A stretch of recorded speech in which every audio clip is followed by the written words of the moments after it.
சக்கப்போடு போட்டானே சவுக்கு கண்ணால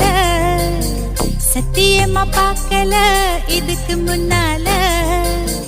தாங்கத்தா முடியல ஐயோ என்னால ஏன் தாவணி நழுவுது கீழே தன்னால சக்கப்போடு போட்டால சவுக்கு கண்ணால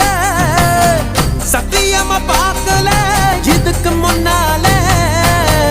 தாங்கத்தா முடியல